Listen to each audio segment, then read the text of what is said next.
സജ്ജനങ്ങളെ, ഈ ഭൂമിയിൽ അകാരണ ഭയമകറ്റുവാനും ദുരിതമോചനത്തിനും ഒരേയൊരു മന്ത്രമേയുള്ളൂ. മഹാവിഷ്ണുവിൻ്റെ ദശാവതാരങ്ങളിൽ ഏറ്റവും പ്രധാനമാണ് നരസിംഹാവതാരം.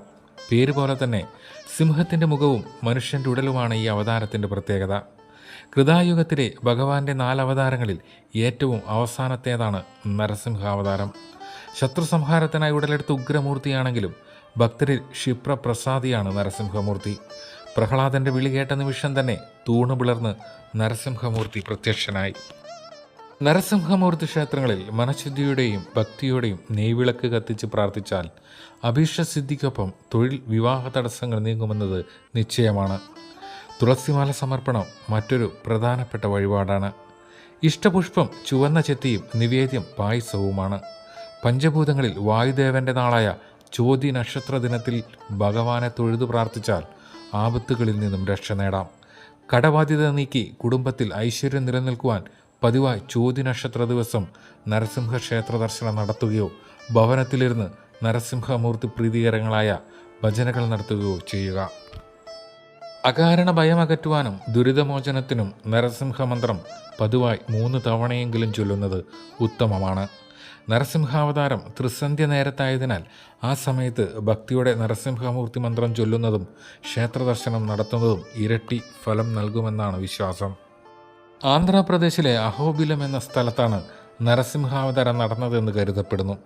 അഹോബിലം എന്നാൽ സിംഹത്തിൻ്റെ ഗുഹ എന്നാണ് അർത്ഥം. മഹാവിഷ്ണുവിൻ്റെ 4ാമത്തെ അവതാരമാണ് നരസിംഹമൂർത്തി. പേരുപോലെ സിംഹത്തിൻ്റെ മുഖവും മനുഷ്യൻ്റെ ശരീരവുമാണ് ഈ വിഷ്ണു അവതാരത്തിൻ്റെ പ്രത്യേകത. പ്രഹ്ലാദനെ രക്ഷിക്കുവാനും ഹിരണ്യകശിപുവിനെ നിഗ്രഹിക്കുവാനുമായി മഹാവിഷ്ണു നരസിംഹാവതാരം എടുത്തുവെന്നാണ് ഭാഗവതത്തിൽ പറയുന്നത്. വൈശാഖ മാസത്തിലെ ശുക്ലപക്ഷ ചതുർത്ഥി ദിവസമാണ് നരസിംഹ ജയന്തിയായി ആഘോഷിക്കുന്നത്. നരസിംഹമൂർത്തി ക്ഷേത്രങ്ങളിലും വിഷ്ണു ക്ഷേത്രങ്ങളിലും നരസിംഹ ജയന്തി ഏറെ വിശേഷപ്പെട്ട ദിവസമാണ്.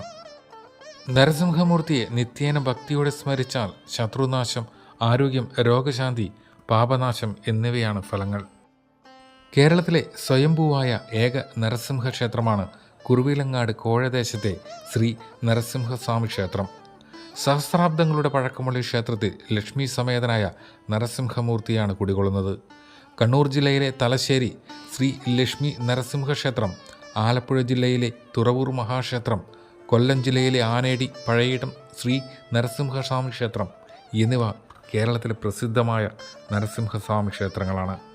തൻ്റെ ഭക്തരെ കണ്ണിലെ കൃഷ്ണമണി പോലെ കാത്തു സൂക്ഷിക്കുന്ന നരസിംഹമൂർത്തി മന്ത്രം ഇതാണ്: ഉഗ്രം വീരം മഹാവിഷ്ണു ജ്വലന്തം സർവതോമുഖം നൃസിംഹം ഭീഷണം ഭദ്രം മൃത്യും മൃത്യും നമാമ്യഹം. ഈ വിശേഷപ്പെട്ട മന്ത്രം പതിവായി ത്രിസന്ധ്യ നേരത്ത് നിങ്ങൾ ചൊല്ലി നോക്കൂ. നിങ്ങൾക്കൊരിടത്തും പരാജയം സംഭവിക്കില്ല. നിങ്ങളുടെ ശത്രുക്കളെല്ലാം ഓടിയൊളിക്കും. ഹൈന്ദവ വിശ്വാസവുമായി ബന്ധപ്പെട്ട ചെറിയ ചെറിയ അറിവുകളുമായി നിങ്ങളിലേക്ക് എത്തുന്ന ഈ ചെറിയ ചാനലായ രുദ്രവീണയെ പിന്തുടരാൻ മറക്കില്ലല്ലോ.